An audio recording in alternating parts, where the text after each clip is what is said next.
Todos sean muy bienvenidos a nuestra introducción número 4 del libro de Juan. Aquí estamos para continuar esta maravillosa aventura que nos va a llevar a entender todo el ministerio de Cristo y de su sistema de salvación, Él como Mesías. Así que nos encanta que nos acompañen el día de hoy. Como siempre les tenemos herramientas. Les tengo 2 herramientas para durante esta semana. La número 1 es un documento que habla sobre el gobierno romano en tiempos de Judea, para entender por qué había tantos Herodes, quiénes eran los procuradores, cómo era que se manejaba el sistema de impuestos, cómo estaba considerado el Sanedrín. Y un dato muy importante aquí en esta herramienta: ¿por qué la destrucción del 70 y la guerra que hubo entre el 66 y el 73 después de Cristo entre los romanos y los judíos? Un valiosísimo documento histórico para poder entender eso de la invasión del año 70. Y también les tenemos otro documento, son 2. El otro es todas las profecías del Antiguo Testamento, una por una, cómo se cumplieron en Cristo Jesús. Así que bien vale la pena que usted las descargue. Ojo, si usted ya está en uno de los grupos, no la pida, por favor. Esté pendiente. El sábado, más o menos al mediodía, hora de Colombia, sale el repaso general. Está saliendo, y por favor ahí ubique de una vez la herramienta y descárguela, guárdela. Me ayuda muchísimo porque hay personas que ya están en los grupos, no están pilas con esto y la siguen pidiendo durante la semana. Ahora, si usted no está, escriba: no estoy en los grupos, por favor, mándeme el enlace del grupo y la herramienta de esta semana de la lección número 4. También les damos las gracias a todos nuestros amigos que nos están patrocinando con la plataforma patreon.com/Daniel Herrera. Ahí están saliendo temas bíblicos, temas de familia y temas de emprendimiento y liderazgo que está sirviendo a muchas personas. Gracias. Poco a poco esa plataforma crece porque es gracias a sus donaciones. Y un último anuncio: el plan 50,000 es el plan por el cual usted puede apoyar este proyecto evangelístico y social en la ciudad de Pereira. Miles de personas en Pereira y en Colombia podrán acercarse a un sistema de salud y educativo donde puedan conocer a Cristo Jesús. Pide el video. Ya se lo enviaremos a través de diferentes canales para que usted se una a esta linda obra. Así que tenemos nuestro tema número 4, que se titula Testigos de Cristo como el Mesías. Lecciones de la Biblia con Daniel Herrera. Bienvenidos a Lecciones de la Biblia, un espacio para estudiar y entender la palabra de Dios. Vamos a orar. Buen Señor que estás en los cielos, muy agradecidos estamos por tus bendiciones. Queremos que nos guíes con tu Santo Espíritu para el estudio de esta semana. Y bendice cada persona que se acerca a este canal y ve este video. Contesta sus oraciones, por favor. Contesta sus necesidades. Sana a los enfermos y guárdalos en todo según tu voluntad. En el nombre de Jesús. Amén. Bien, nuestro texto, Juan 3:3. Jesús respondió: te aseguro que el que no nace de nuevo no puede ver el reino de Dios. ¿Por qué es importante este tema? ¿Quién es Cristo? ¿Quién es el Mesías? La palabra Mesías, Cristo o el ungido es la misma palabra. El Cristo es lo mismo que el Mesías. Por eso cuando Cristo inicia su ministerio por allá en una sinagoga un sábado, dice: el Señor me ha ungido para liberar a los cautivos, dar libertad a los que están en opresión, leyendo un texto de Isaías. Y ahí les está diciendo: yo soy el Mesías. Por eso quisieron despeñarlo y matarlo. ¿Cuál es la importancia del Mesías en Israel? Bueno, el Mesías era clave para la esperanza de ellos y hubo muchas falsificaciones. muchos antes de Cristo, se levantaron en guerra diciendo que eran el Mesías, pero morían y no resucitaban. Así que hasta ahí llegaba la pretensión de ser el Mesías. Era tan importante el cumplimiento del Mesías en el pueblo de Israel y para el mundo entero que el diablo hizo ingentes esfuerzos porque no se cumpliera esta profecía. Dios había prometido que el Mesías vendría del pueblo de Israel, así que intentó varias veces que no hubiera pueblo, que los exterminaran, que los llevaran cautivos allá 430 años más o menos de esclavitud en Egipto, 70 años cautivos en Babilonia. La intención era, si no hay pueblo, de ahí no va a venir el Mesías. Porque en el libro de Romanos, Romanos 9, cuando Pablo está anunciándoles que ya no son el pueblo elegido para seguir siendo el pueblo predicador, por eso el Israel que hoy conocemos ya no es el pueblo elegido. Ninguna profecía tiene que ver nada con ese Israel. Léase Romanos 9, dice, de este pueblo vino el Mesías, vino Cristo, el cual es Dios sobre todas las cosas. Ese texto, para que lo guarden, permítame un segundito, ese sí quiero que lo anoten, está en Romanos capítulo número 9, el versículo número 5. El Mesías vendría de ese pueblo. Así que el primer intento era que no existiera un pueblo, o que estuviera cautivo o esclavizado, o que fuera un pueblo rebelde y entrara en idolatría. Otro esfuerzo, matar al niño cuando nació a través de Herodes. Entonces había que matar a ese niño. Luego los esfuerzos del diablo por matar a Cristo antes que fuera a la cruz. Y luego el esfuerzo para que no se muriera. Le dice en la tercera tentación, adórame a mí, dice el diablo, y no tienes que morir, te devuelvo el mundo. Ese es un intento porque el Mesías no fuera la muerte. Y cuando Pedro le dice, no, Señor, que eso no te acontezca, que eso no te pase, que Cristo estaba diciendo, voy a ir, me van a matar por los dirigentes religiosos y al tercer día resucito. Y Pedro, no, que no te pase eso, Señor. Por eso dice, apártate de mí, Satanás. Le está hablando a Pedro. Así que, ¿qué necesario es que existan pruebas de que Cristo es el Mesías? No olvide bajar las herramientas o solicitarlas si usted es nuevo en el grupo a este número de teléfono. Comencemos entonces de lleno con nuestro repaso que nos va a servir de herramientas para esta semana. Punto 1, el Mesías. Voy a leer de Juan capítulo 6, versículo número 69, la declaración que el apóstol Pedro hace de Cristo. Juan 6, 68 y 69. Le respondió Simón Pedro, Señor, ¿a quién iremos? Tú tienes palabras de vida eterna. Nosotros hemos creído y conocemos que tú eres el Cristo, el Hijo del Dios viviente. Esta declaración de Pedro es supremamente importante. Con la otra, cuando Cristo pregunta que, ¿quién dicen ustedes que soy yo? Eso es una declaración grande, solo iluminada por el Espíritu Santo. Tú eres el Cristo, el Mesías, el Hijo del Dios viviente. Es la misma palabra. Ahora, ¿cuál es la importancia del Mesías? Necesitaba venir un ungido de Dios para salvar al pueblo de Israel y salvar al mundo. La salvación nuestra en el perdón de nuestros pecados, en cubrir la muerte eterna a través de una muerte limpia y santa y una resurrección de Cristo, dependía de que viniera un Mesías. Es más, mucho más allá. Cristo, si viene y muere y resucita, nos paga una parte, la deuda. Pero hoy necesitamos a ese Mesías para que nos dé el poder y la fuerza para poder obedecer, amarlo y obedecer, porque la ley tiene que ser obedecida por amor, porque nos salvó, no para que nos salve.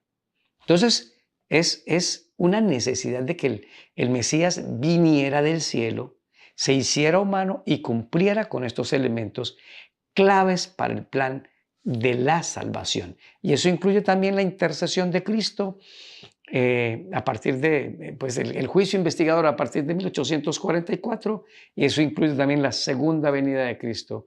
Gloria a Dios, muy pronto le veremos en las nubes de los cielos. Así que era una gran importancia porque eso implicaba una esperanza para Israel y esa esperanza de Israel debería pasársela al mundo entero. Como Israel no la pasó, el Señor llamó a la iglesia para que cumpliera con esa función. Ahora hablemos un poco del perfil. El perfil del Mesías estaba bien claro. Será un niño nos es nacido. Eso está en el libro de Isaías. Y lo encontraréis en pañales, ¿ve? Y entrará en un burrito. El perfil era de un Mesías con una humildad, con una tranquilidad, sin ínfulas de grandeza, pero que también venía a dar salvación. Y ahí comenzaron muchas confusiones. Como venía a salvar, los judíos acuñaron teorías a través del cual esa salvación era salvarlos de los romanos o de los persas o de los que los gobernaran, de los griegos.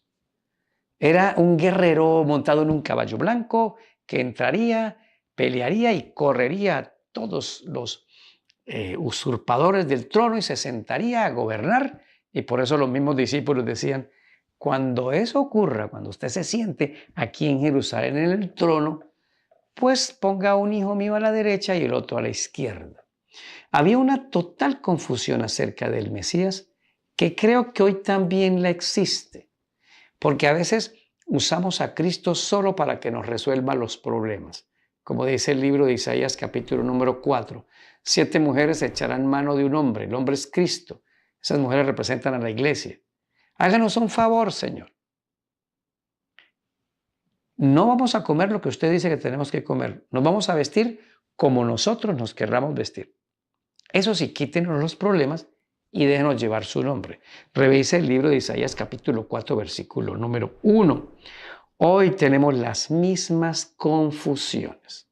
Y es muy importante ver esta semana el testimonio que se nos va a dar acerca del Mesías. Porque es con él con quien yo me relaciono para el estado de la salvación, pero sobre todo para la responsabilidad que tenemos de volvernos multiplicadores.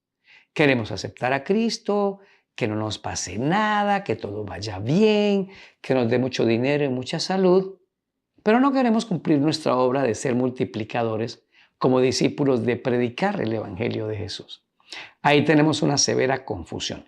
Y ojo, como iglesia necesitamos cambiar nuestra metodología de evangelización, no toda, porque nos ha servido, pero necesitamos hacerla más amplia, más estratégica, más envolvente, de mayor cobertura.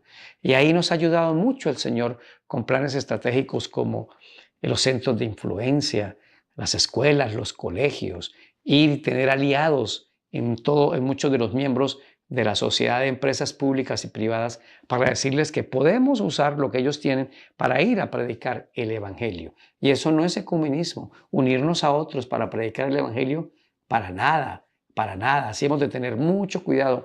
Pero yo vuelvo y hago un llamado que está aquí en mi corazón y por el cual estoy trabajando. Necesitamos estratégicamente tener un mejor impacto en la evangelización. Quítele a la iglesia las campañas y los grupos pequeños y nos quedamos casi sin nada. Esa es una muestra de que debemos ir mucho más allá, a presentar al verdadero Mesías, porque ahora es nuestra tarea. Vamos al punto 2.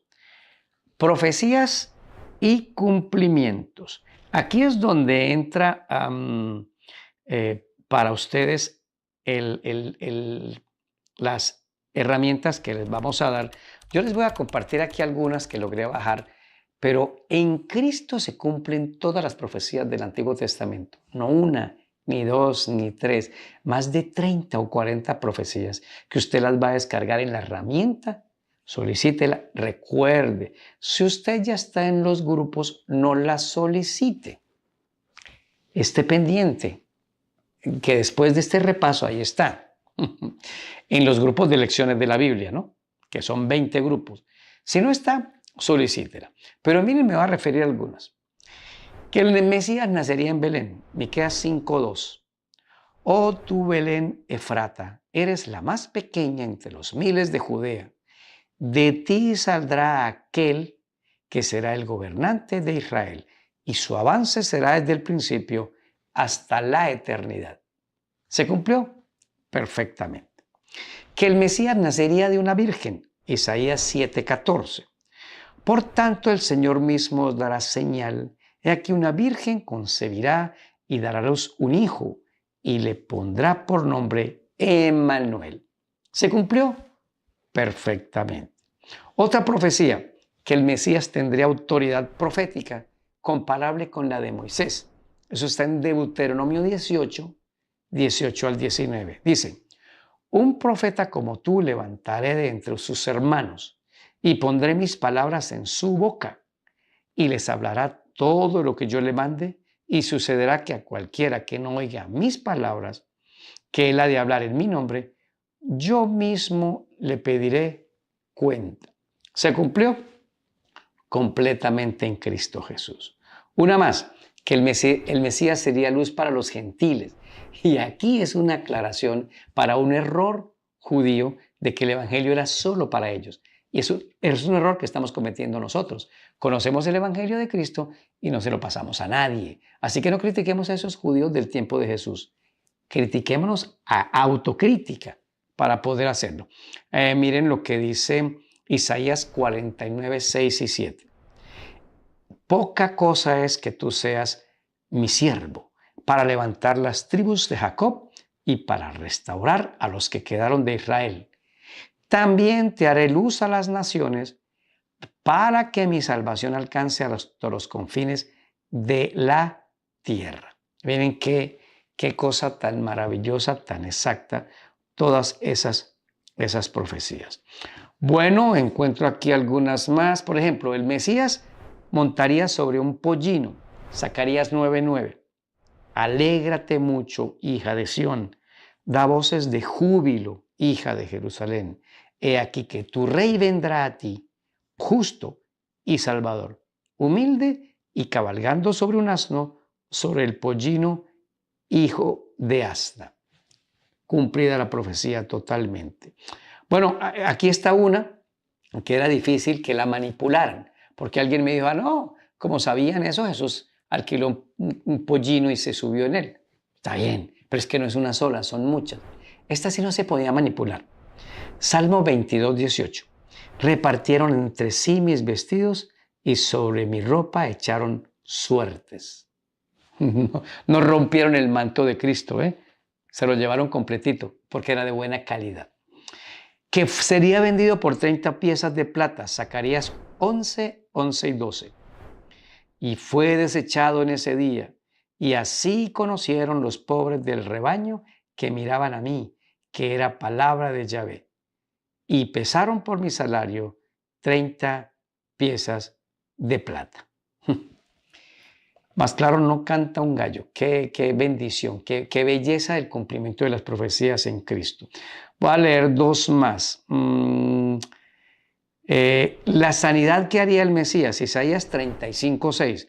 Entonces el cojo saltará como un ciervo y cantará la lengua del mudo. Todo eso, las señales que muestran que el Mesías está presente. Por ejemplo, Isaías 35:4.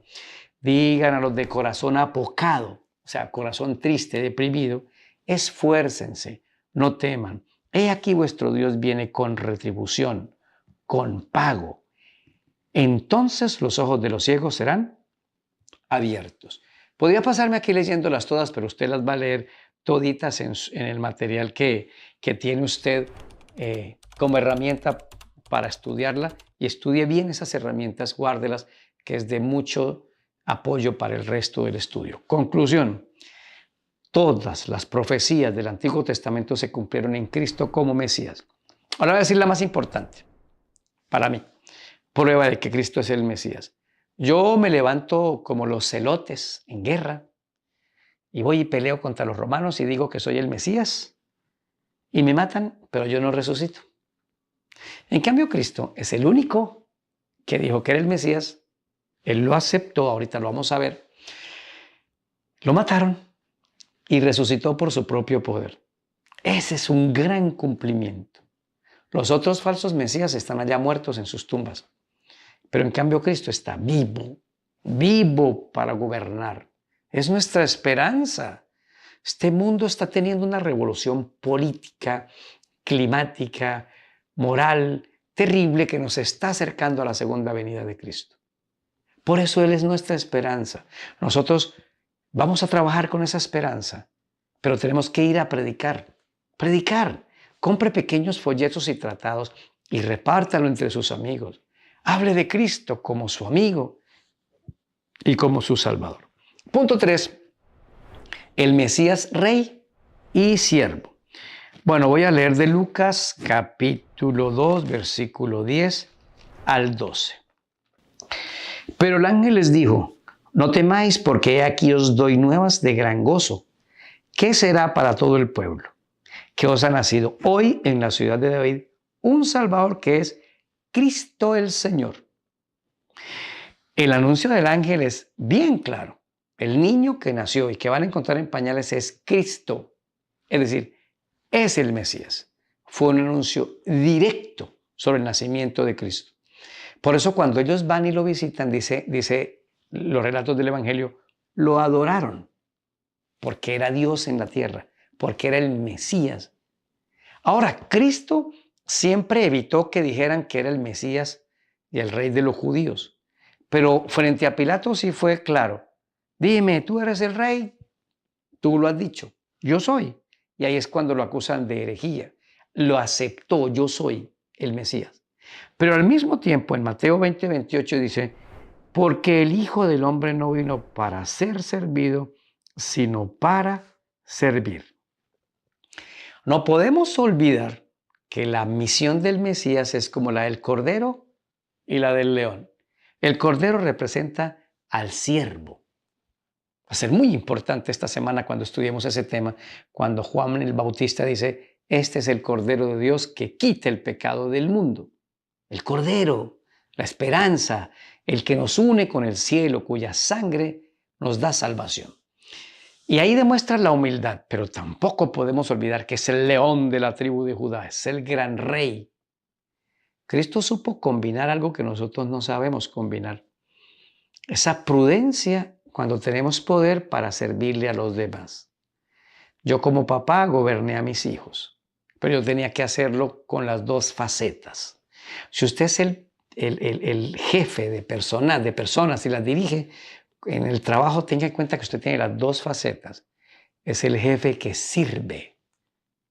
No dañemos la obra del Mesías. Nosotros estamos llamados a vivir eso, la grandeza que Dios nos da por ser sus hijos, de hacer cosas grandes, pensar en grandes sueños, pensar en cosas grandes, sin perder la humildad, sin dejar de percibir que es el Dios de los cielos quien guía nuestra vida.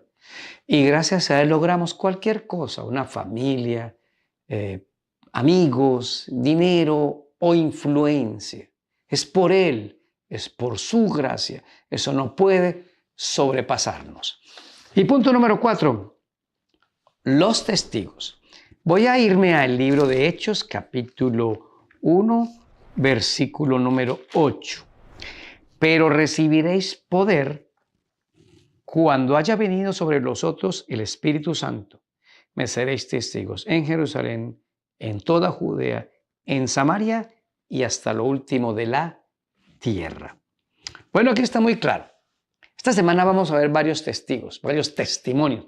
¿Se acuerdan el texto? En boca de 2 o 3 testigos se confirma una verdad. Pues hay miles de testigos, pero esta semana hemos escogido estudiar a Juan el Bautista con el testimonio que da acerca de Cristo. Este es el Cordero. Andrés y Pedro, que su testimonio fue multiplicarse, llamar a otros. Felipe y Natanael. Felipe llama a Natanael. El testimonio es ser testigo de Dios, ser testigo de Cristo, ser testigo de Jehová, ser testigo. Es un término que está en la Biblia, somos los testigos del Señor. Pero para eso necesitamos primero tener la doctrina correcta del Señor. Yo no puedo ser un testigo con la mentira. Tengo que tener la doctrina correcta. Y es la de la Biblia y es el testimonio de Jesús. Pero también necesito ser testigo multiplicándome. Tenemos un problema. No nos estamos multiplicando, nos estamos dividiendo, nos atacamos nosotros mismos.